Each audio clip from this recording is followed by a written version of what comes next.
Sa isang press briefing ngayong Lunes, September 22, iniulat ni Police Brigadier General Randolph Tuanyo, Chief PIO, na walang naitalang nasawi kaugnay ng isinagawang anti-corruption rally kahapon. Gayunman, 131 pulis ang naiulat na nasugatan habang nagpapatupad ng seguridad sa mga lugar ng pagtitipon. Batay sa pahayag ni Police Major Philip Ines, PIO ng Manila Police District, 113 katao ang naaresto mula sa 3 lugar ng kilos protesta sa Ayala Bridge, CRB Mendiola at CM Recto. Sa kabuuan, 65 ay nasa hustong gulang at 48 ang minor de edad. Sa Ayala Bridge, 51 ang inaresto, 38 dito ang nasa hustong gulang, 2 ang minor na dinala sa DSWD at 11 ang minor na nasa proseso ng discernment. Sa CRB Mendiola naman, 21 ang naaresto.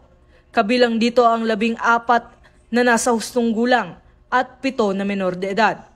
Habang sa CM Recto naman ay 41 ang inaresto, 13 ang nasa hustong gulang at 28 ang menor de edad.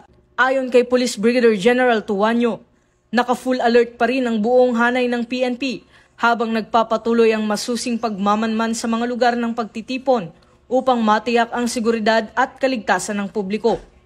Pinuri rin niya ang mga tauhan na nagpatupad ng maximum tolerance at hinihikayat ang publiko na makipagtulungan sa mga otoridad upang matiyak ang patuloy na kaayusan at kaligtasan ng mga mamamayan. Sa huli, nagbigay naman ng taus-pusong pasasalamat si Acting Chief PNP Police Lieutenant General Jose Melencio Nartates Jr. sa mga bayaning pulis na matapang na tumupad sa kanilang tungkulin, na natiling mahinahon sa gitna ng kaguluhan at buong pusong nag-alay ng serbisyo upang mapanatili ang kapayapaan at kaligtasan ng publiko.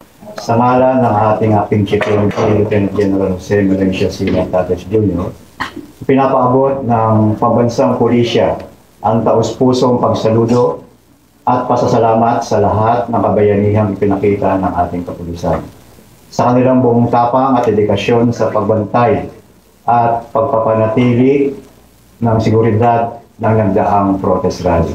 Maraming salamat sa inyong katatagan, sakripisyo at walang kapantay na paglilingkod sa bayan.